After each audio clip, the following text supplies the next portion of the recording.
Look at this. Just look at it. The whole back end is gone. And right there, tire tracks. You see that? It was a police car. I saw it, clear as day. No, it wasn't. Ma'am, step back, please. The night was quiet on Birchwood Lane, the kind of quiet that settles over small towns after midnight when the streetlights cast long shadows and most folks have already surrendered to sleep. It was the sort of peaceful evening where nothing much ever happens, where the biggest concern might be a barking dog or a car alarm triggered by a passing truck. But on this particular night, in the spring of 2025, that peace was about to be shattered in a way that would expose something deeply troubling about the very people sworn to protect this community. Denise Whitmore was sound asleep in her modest duplex, the kind of working-class home found in neighborhoods across America. She had lived here for nearly 8 years, raised her son Marcus within these walls, and knew every creak of the floorboards and rattle of the windows. The neighborhood of Millbrook, a small residential pocket within the city of Ashland, Ohio, was her home. Not fancy, not prestigious, but hers. At approximately 12:45 in the morning on Saturday, March 22, 2025, Denise jolted awake. The sound that pulled her from sleep was violent and sudden, a tremendous crash that seemed to shake the very foundation of her home. For a terrifying moment, she thought someone had fired a gun directly outside her window. Her heart hammered against her ribs as she lay frozen in bed, trying to process what she had just heard. Then came the sirens. Immediate, loud, the unmistakable wail of emergency vehicles that seemed to erupt from the very spot where the crash had originated. The combination of sounds was disorienting. A massive collision followed instantly. By sirens meant something significant had happened. Something close. Something she needed to understand. Denise threw off her blankets and rushed to her front window. What she saw in the glow of the streetlight made her stomach drop. Her silver 2002 Toyota Camry, which had been carefully backed into its parking spot directly in front of her duplex, was no longer in one piece. The rear end was completely destroyed, crumpled like a soda can crushed by a careless hand. Next to it, her son Marcus's burgundy 1998 Honda Civic showed similar devastation. Both vehicles she relied on, both vehicles they needed for work and daily life, destroyed in an instant. But what struck Denise as strange, what made her pause, even in her shock, was the absence of another vehicle. If someone had crashed into their cars with enough force to cause this level of destruction, where was the other car? Where was the driver? How could sirens have appeared so quickly unless the vehicle that caused this was already equipped with them? She pulled on her robe and hurried to her front door, stepping out onto the small concrete porch that overlooked the carnage in her driveway. The cool night air hit her face as she tried to make sense of what had happened. Neighbors were beginning to emerge from their homes, drawn by the commotion. Faces appeared in windows. Voices called out in the darkness, asking questions nobody could yet answer. If you have ever been startled awake by a sudden noise in the night, you know that specific kind of confusion, that disorientation where your mind races to catch up with reality. Now imagine that confusion compounded by discovering your property destroyed and no explanation in sight. This was Denise's reality in those first chaotic moments. What she did not yet know, what would take time and investigation to uncover, was that the vehicle responsible for this destruction was not some random drunk driver or teenage joyrider. It was a marked police cruiser belonging to the Ashland Police Department, and the officer behind the wheel had fled the scene. Before we go any further into this story, I want you to understand something. What you are about to hear is not a fictional account or a dramatization. This is a real incident that happened to real people, and the way it was handled raises profound questions about accountability, transparency, and the trust we place in law enforcement. If stories like this matter to you, if you believe in holding power accountable, then stick with me until the end. I promise this journey will be worth your time, and you will walk away with a new perspective on what justice really means in America. As Denise stood on her porch surveying the damage, her neighbor from the downstairs unit of the adjacent building approached. Tamara Jenkins was still in her nightclothes, her expression a mixture of shock and certainty that would prove crucial in the hours to come. Tamara had been sitting on her enclosed porch when the crash occurred. Unlike Denise, who had been asleep, Tamara had witnessed something. Not everything, but enough. Enough to know that what she was about to describe would sound almost unbelievable. A police car, Tamara said, her voice steady despite the circumstances. It was a police car that did this.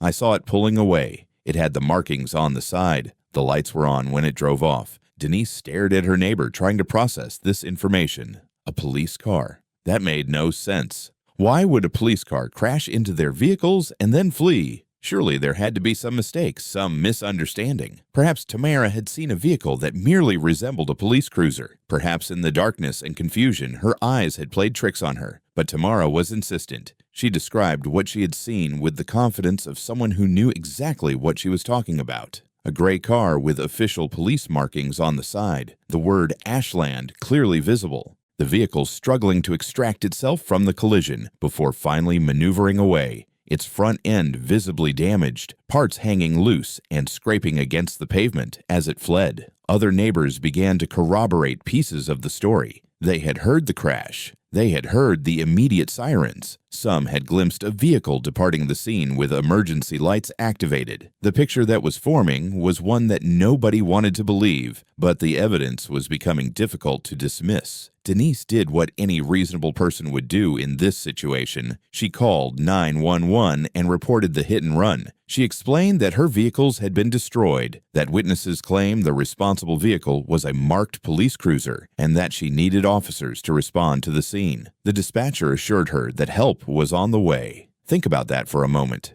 Really let it sink in.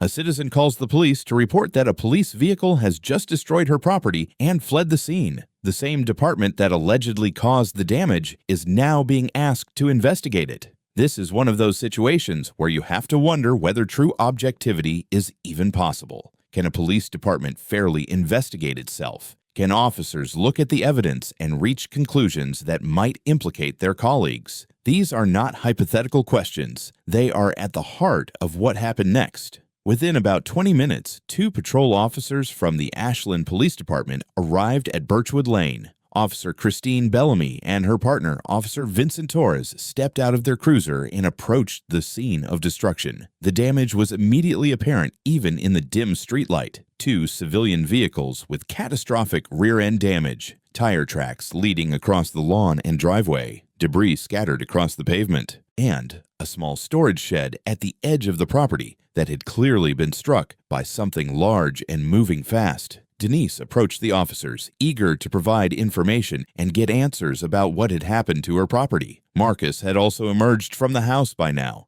and the two of them began explaining to the officers what they knew.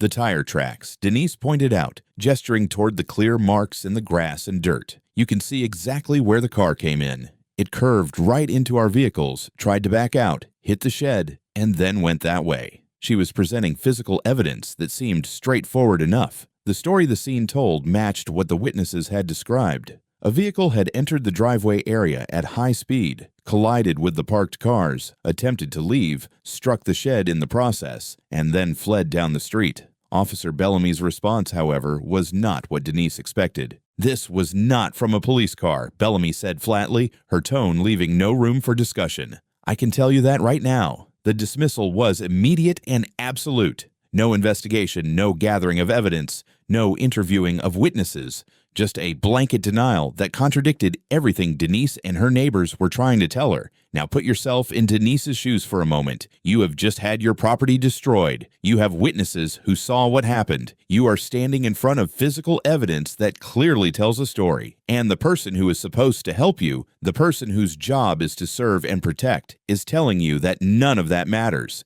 That what you saw, what your neighbors saw, simply did not happen. That is a special kind of helplessness. It is one thing to be victimized by a crime. It is another thing entirely to be told by the authorities that your victimization is not real. But Denise was not ready to give up. She tried again, pointing to the tire tracks, explaining that the evidence was right there in front of them. "Well, I mean, the tire tracks over there lead right up to our cars," she said. "They came in, curved into the vehicles, tried to go out that way, hit the shed. Do you guys have cameras around here? Anything that might have recorded this?"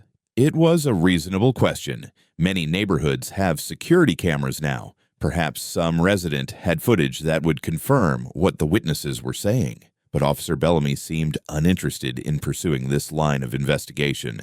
Instead, she began offering alternative explanations for what might have happened. Maybe it was two cars chasing each other, Bellamy suggested. You know, a street race or something, someone fleeing from someone else. The theory did not match the evidence. A two-car chase would likely result in both vehicles being at the scene, or at least evidence of two different vehicles. But there was only one set of tire tracks leading in and one set leading out. The damage pattern was consistent with a single vehicle causing all the destruction. Denise's frustration was growing. She had called the police for help, and instead of receiving assistance, she was being subjected to what felt like gaslighting. The officer was dismissing her account, dismissing the witnesses, and offering implausible alternative explanations rather than simply investigating the evidence before her. I need to ask you something right now. Have you ever had an experience where you told the truth and no one believed you, where you knew what you saw, and someone in a position of authority told you that your own eyes had deceived you? If so, I want you to share that experience in the comments below, because what Denise was going through in this moment is something far too many people experience when dealing with institutions that are supposed to serve them.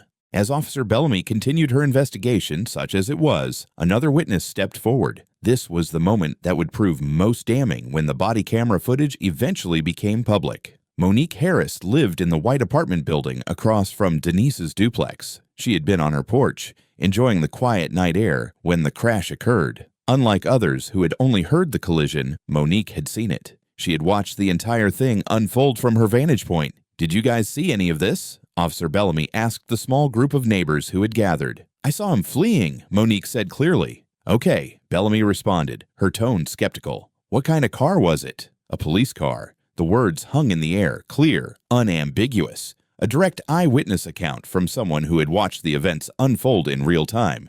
"It definitely was not," Officer Bellamy replied immediately. Let those words sink in. An officer of the law whose job requires her to gather evidence and assess facts objectively just told an eyewitness that what she had seen with her own eyes was false. Not, "Are you sure?" Not, "Could you be mistaken?" But a flat, definitive contradiction of direct testimony. "So you are telling me," Monique said slowly, her voice carrying a mixture of disbelief and anger, "that what I saw with my own two eyes is not true?" "What kind of car was it?" Bellamy asked again, as if repeating the question would somehow change the answer. "A police cruiser," Monique stated firmly. "Describe it to me." "A gray car with police on the side of it." "Ashland Police. I watched it hit those cars and drive away. Everything was dangling, the front end, the back end. It was destroyed, but it kept going." "Was it a state trooper maybe?" Bellamy pressed, now trying to shift blame to another agency. "No," Monique said, her patience clearly wearing thin. "It was Ashland Police. I know what I saw. I know the difference between a state trooper car and a local police cruiser. I've lived in enough places to know exactly what those cars look like." This exchange reveals something crucial about how institutions sometimes protect themselves at the expense of truth. Officer Bellamy was not simply expressing doubt or asking clarifying questions. She was actively attempting to discredit an eyewitness whose testimony implicated her own department. First by denying the account entirely, then by suggesting alternative scenarios, and finally by trying to shift blame to another law enforcement agency. Think about what this means for a moment. If you cannot trust the police to investigate crimes committed by the police, then who can you trust? This is not a rhetorical question. It is a fundamental challenge to the concept of accountability in law enforcement. The confrontation between Officer Bellamy and the witnesses continued to escalate. The more the residents insisted on what they had seen, the more dismissive Bellamy became. At one point, she made a radio call requesting her supervisor to come to the scene, but the way she framed the request revealed her bias. "I need you to come over here," she said into her radio. "This witness is saying it was one of our police cars. She is losing her mind." Losing her mind. That was how Officer Bellamy characterized a citizen who was simply reporting what she had witnessed. Not a witness with a concerning account, or someone whose story we need to verify, but losing her mind. The language of dismissal. The language of someone who had already decided what the truth was and was not interested in evidence that contradicted her conclusion. When confronted about her attitude, Bellamy only became more defensive. At one point, Monique pointed out the obvious conflict of interest. You are just going to protect your own no matter what, Monique said. That is not it, Bellamy replied. It is a car accident. We are investigating. But were they? Everything about Officer Bellamy's behavior suggested the opposite. She had dismissed eyewitness testimony. She had failed to seriously investigate the physical evidence. And now she was characterizing the witnesses as nuisances rather than victims and sources of valuable information. You are a nuisance now, Bellamy said at one point when the questioning became too persistent. This is a nuisance. Imagine calling the police because your property has been destroyed and being told that you are a nuisance for wanting answers, that your desire to understand what happened and hold the responsible party accountable is somehow burdensome to the officers who are supposed to help you. What happened next was perhaps the most troubling part of the encounter. Officer Bellamy stepped away from the witnesses and began having conversations that she clearly did not want recorded. On her body camera, which had been running throughout the encounter, she can be seen pressing the mute button. The video continues, but the audio goes silent. This is significant. Body cameras were introduced specifically to increase transparency and accountability in policing. They exist so that the public can see what officers do and hear what they say. When an officer deliberately mutes their camera, they are actively subverting this accountability measure. They are creating gaps in the record, spaces where unknown conversations occur, hidden from public view. What was Officer Bellamy saying during these muted conversations? We will never know. The audio was not captured, but the context provides some clues. Shortly before muting, she had received a phone call. On camera before muting, she can be heard saying to whoever was on the other end, "Yeah, she is claiming that it was an Ashland police cruiser that hit these cars. Dude, she is losing her mind." Then the mute engages. An extended conversation follows, visible on video, but silent. When we speed up the footage, we can see that this muted conversation lasted for several minutes. Minutes of discussion that the public will never hear. Minutes during which decisions were apparently being made about how to handle this situation. What would cause an officer to mute her body camera during a hit-and-run investigation? What was being said that could not be said on the record?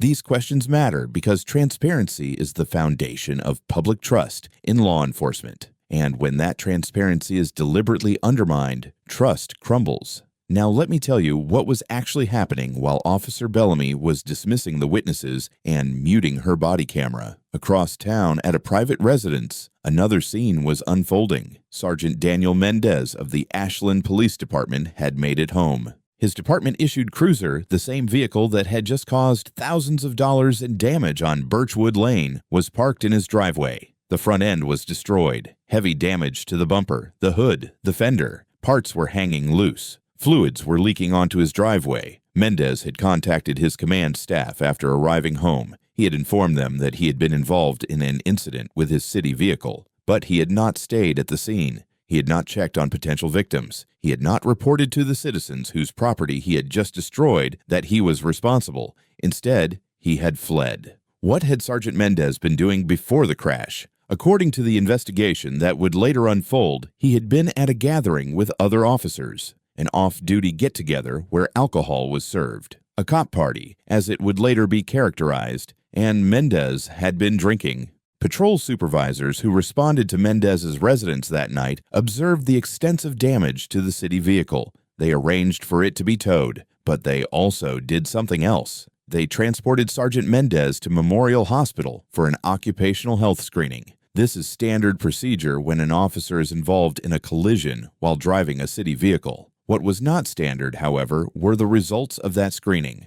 2 breath tests were administered. The first registered a blood alcohol content of 0.142. The second came back at 0.137. For reference, the legal limit for operating a motor vehicle in Ohio is 0.08. Sergeant Mendez was nearly twice the legal limit. Let me put this in perspective because numbers can sometimes feel abstract. At a blood alcohol level of 0.08, the legal threshold, most people experience impaired coordination, reduced reaction time, and difficulty judging speed and distance. At 0.14, where Mendez was registering, you are in the territory of severe impairment, slurred speech, major loss of balance, substantially reduced ability to control a vehicle. This is not had a couple of drinks territory. This is drunk. profoundly, dangerously drunk, and this man had been driving a police cruiser through residential streets. But here is where the story takes another troubling turn. In his written statement, Sergeant Mendez claimed that he had consumed, quote, several alcoholic beverages after arriving home, but before the officers arrived to conduct the screening. This is one of the oldest tricks in the book when it comes to DUI defense. If you can claim that you did your drinking after the crash rather than before, you create reasonable doubt about whether you were actually intoxicated while driving. It is called the rising blood alcohol or post-consumption defense, and it is frustratingly difficult to disprove. Here is the problem with this defense in the real world. When ordinary citizens try to use it, prosecutors typically tear it apart. They present evidence about the timeline, about how much someone would have had to drink in a short period to reach certain levels, about the physical impossibility of the claims. Judges and juries rarely buy it. But Sergeant Mendez was not an ordinary citizen. He was a police sergeant, and the rules apparently are different when you wear a badge. The investigation that followed was conducted by the Ashland Police Department's Office of Professional Standards. Think about that for a moment. The department was investigating one of its own, the same department whose officers had already demonstrated a willingness to dismiss evidence and discredit witnesses when that evidence implicated a colleague. The Internal Affairs investigation opened on March 27, 2025, 5 days after the incident. Investigators examined the evidence, interviewed witnesses, and reviewed the body camera footage that would later prove so damning. What they found was unambiguous. Sergeant Daniel Mendez had crashed his department-issued police cruiser while off duty. He had struck 2 civilian vehicles and a storage structure. He had fled the scene without reporting the accident or checking on potential victims. He had registered blood alcohol levels well above the legal limit. And his colleagues, responding to the scene, had actively dismissed and discredited the witnesses who correctly identified the responsible vehicle as a marked police cruiser. Multiple violations were sustained against Sergeant Mendez: gross misconduct, ethics and professional behavior violations, improper vehicle use, failure to properly care for city property. The evidence was clear. The findings were damning. So what happened next? What consequences did Sergeant Mendez face for driving drunk, destroying property, fleeing the scene, and potentially attempting to cover up his involvement? He was fired, right? He was prosecuted for DUI and hit and run, right? He was required to personally compensate the victims whose property he had destroyed, right? If you have been paying attention to stories like this, you already know the answer. None of those things happened. In late April 2025, the Ashland Police Department leadership announced the discipline they had imposed on Sergeant Daniel Mendez. He was demoted from sergeant to patrol officer. He would lose his supervisory role, take a cut in pay, and return to regular patrol duties. He was not fired. He was not criminally charged. He kept his job, his benefits, and his pension. The man who had driven drunk in a city vehicle, destroyed the property of innocent citizens, fled the scene, and then watched while his colleagues covered for him, was still employed as a police officer. There was one additional element to his discipline. He was ordered to pay $17,850 in restitution for damage caused by the crash. Now that might sound like accountability at first glance. Nearly $18,000 is not nothing. But wait. Think about what was damaged that night. 2 civilian vehicles were destroyed, the Camry and the Civic belonging to Denise Whitmore and her son Marcus.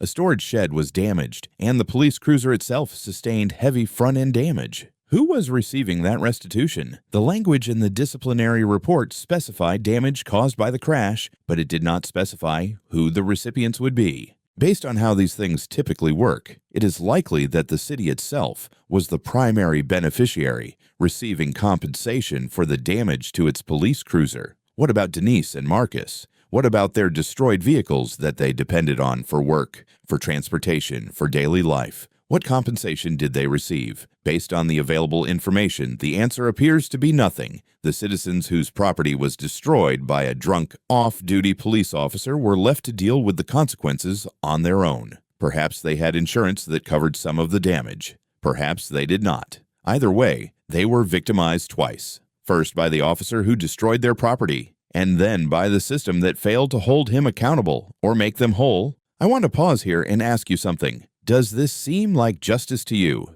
Does this seem like the outcome we should expect when a police officer breaks the law? I genuinely want to know what you think. So please share your thoughts in the comments, because this is a conversation we need to be having as a society. Let us talk about what happens when ordinary citizens find themselves in similar situations, because the contrast is important. If you or I were to drive drunk and crash into someone's parked vehicles, we would almost certainly face criminal charges, operating a vehicle under the influence, hit and run, or fleeing the scene of an accident, destruction of property. These charges carry real consequences: fines, license suspension, potentially jail time, a permanent criminal record that follows you for the rest of your life. And what about the "I drank after I got home" defense? Would that work for us? History suggests it rarely does when ordinary citizens try to use it. Prosecutors present evidence about the timeline. They bring in experts to testify about absorption rates and blood alcohol levels. They argue that the claim is convenient and self-serving, and judges and juries typically agree. But here, with Sergeant Mendez, there appears to have been no criminal prosecution at all.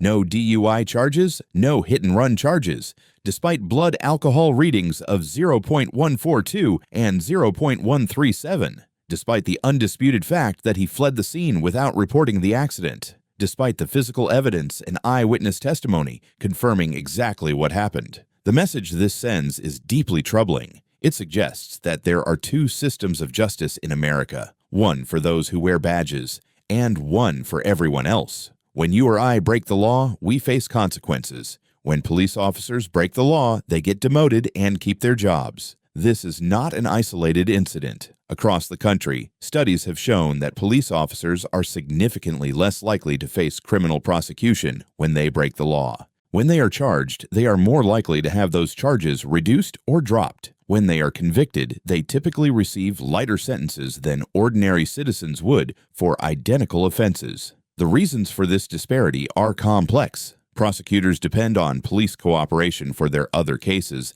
and may be reluctant to damage those relationships. Juries may be predisposed to give officers the benefit of the doubt. And police unions often provide robust legal defense and political pressure that ordinary defendants cannot match. But understanding why the disparity exists does not make it acceptable. If we believe in equal justice under law, then we cannot accept a system where some people are above the law because of their profession. Now let us turn our attention back to the body camera footage and what it reveals about institutional behavior. Officer Christine Bellamy's conduct that night was, in many ways, as troubling as Sergeant Mendez's. While she did not drive drunk or destroy property, she did something that fundamentally undermines public trust in law enforcement. She prioritized protecting a colleague over serving the citizens she was sworn to protect. From the moment she arrived on scene, Bellamy demonstrated a clear bias. She immediately dismissed the possibility that a police vehicle was involved, despite having no basis for that conclusion. She contradicted eyewitness testimony without investigation. She characterized truthful citizens as crazy and as nuisances. She muted her body camera during key conversations to prevent public accountability.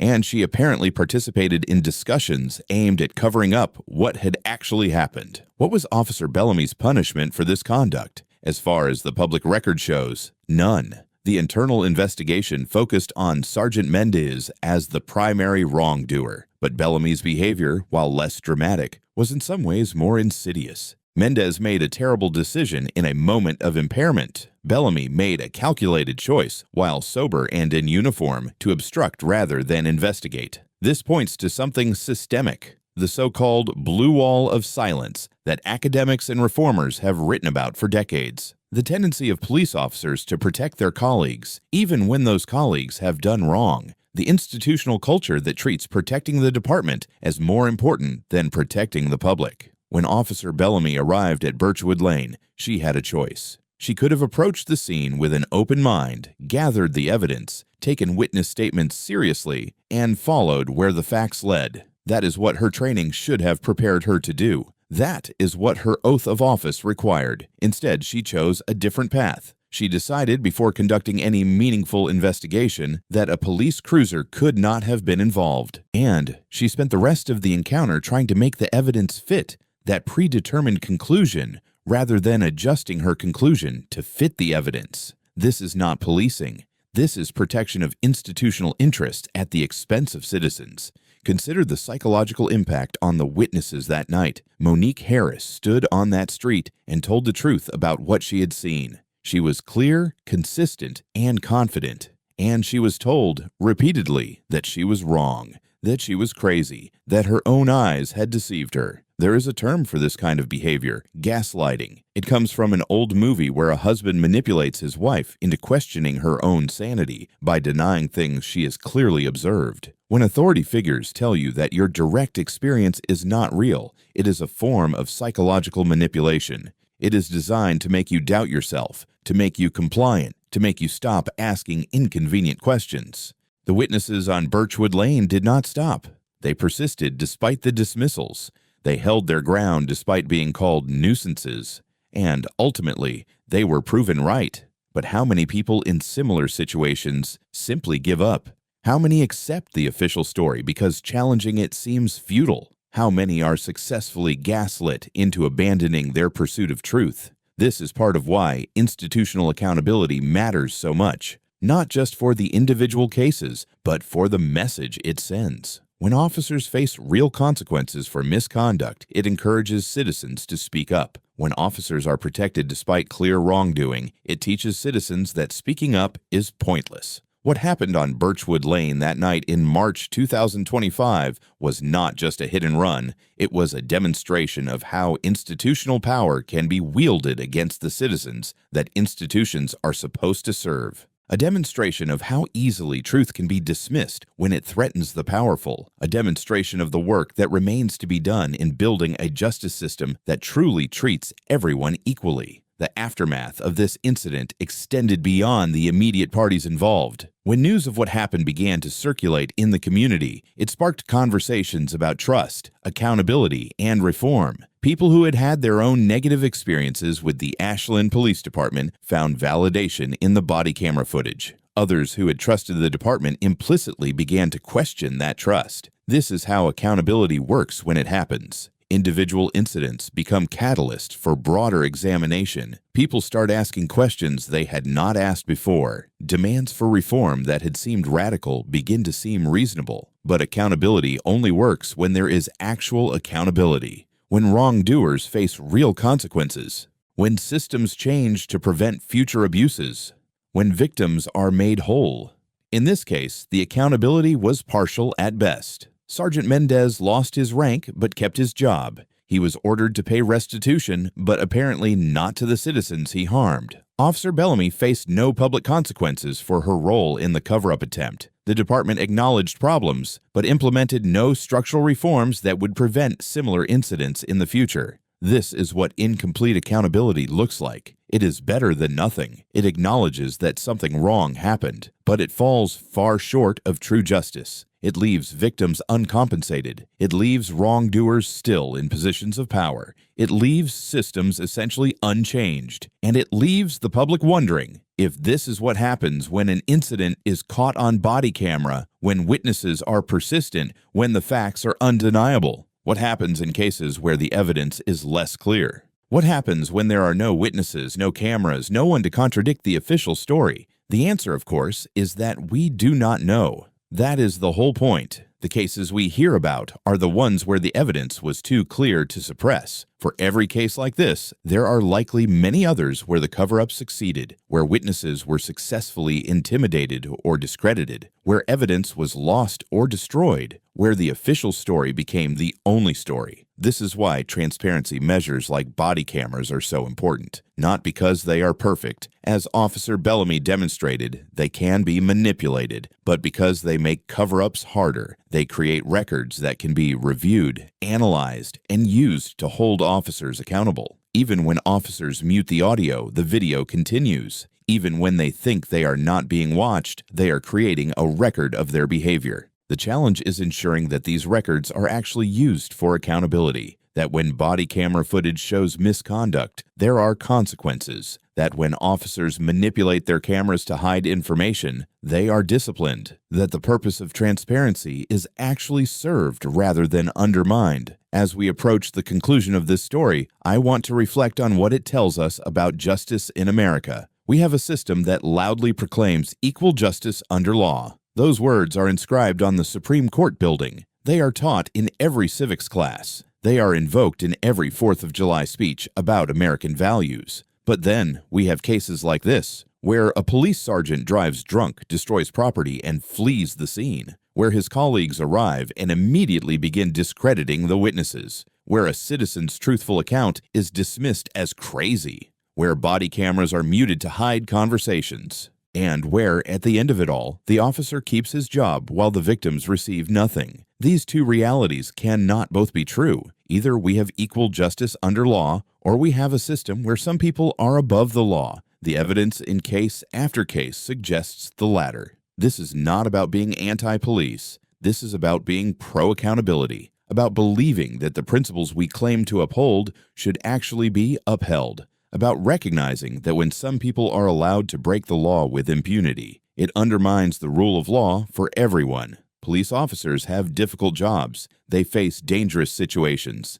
They make split-second decisions under pressure. They deserve our support when they do their jobs well and our recognition of the challenges they face. But they also deserve to be held to the same standards as everyone else.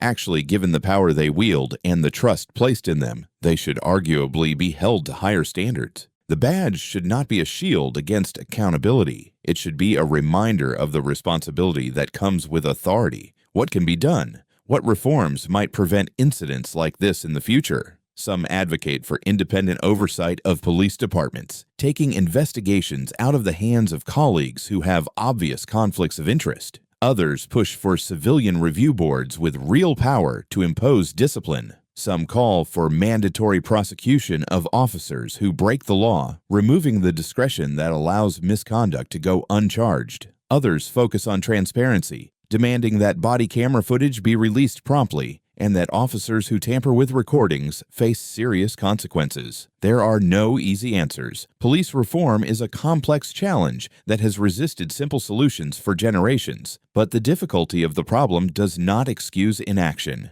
Every case like this one, every cover-up exposed, every instance of unequal justice documented adds to the pressure for change. What happened on Birchwood Lane in March 2025 was a failure of an individual officer who drove drunk and fled the scene. A failure of responding officers who chose to protect a colleague rather than serve the citizens they encountered. A failure of a department that imposed inadequate discipline and apparently left victims uncompensated. A failure of a system that allows those who enforce the law to evade it. But the exposure of that failure is not itself a failure. It is an opportunity to demand better, an opportunity to push for reforms that would prevent similar incidents, an opportunity to remind those in power that the public is watching and that we remember. Denise Whitmore and her son Marcus had their property destroyed by someone who was supposed to protect them. Monique Harris told the truth and was called crazy for it. These ordinary citizens encountered an extraordinary injustice. Their story deserves to be told not just because of what happened to them, but because of what it reveals about the system they encountered.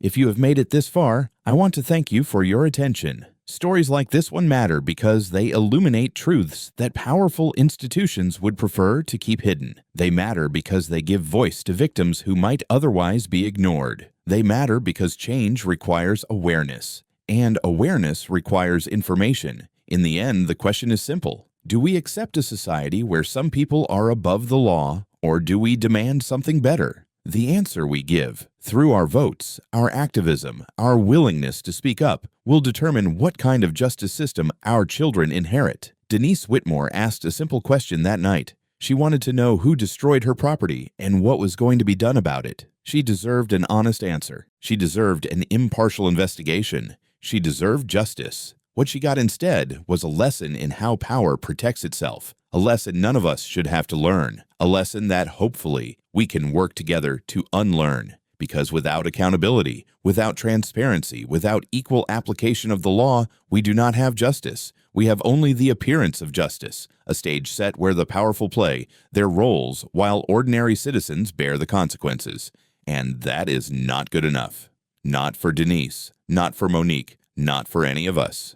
The night is quiet on Birchwood Lane now. The damaged vehicles have been towed away. The shed has been repaired. Life has moved on in the way it always does, regardless of whether justice has been served. But the body camera footage remains. The records of what happened exist. The truth is out there for anyone willing to see it, and perhaps that is the first step toward something better. Perhaps by shining a light on these failures, we create the conditions for change. Perhaps by refusing to accept the official story when the official story is a lie, we build a world where such lies become harder to tell. That is the hope anyway. That is what keeps people fighting for accountability, even when the odds seem long. That is what turns individual injustices into movements for reform. The officers on Birchwood Lane that night wanted the story to end with their version of events. They wanted the witnesses to be discredited, the evidence to be explained away, the truth to be buried. They failed. The truth came out. The cover-up was exposed, and while the consequences have been inadequate, the exposure itself matters. It adds to the evidence. It strengthens the case for reform. It reminds us all why accountability matters. So as this story ends, let it begin something else. A conversation, a commitment, a determination to demand better from those who hold power. Because our rights do not end where their fear begins. Because freedom requires vigilance. Because justice is not given but claimed. And because every time a truth like this comes to light, it becomes a little harder for the next lie to survive in the darkness. What do you think should happen to officers like Daniel Mendez and Christine Bellamy? What reforms would make a difference? Share your thoughts in the comments below. If this story mattered to you, if you believe in holding power accountable, then subscribe so you do not miss the next one, because there will be a next one. Until the system changes, there always is.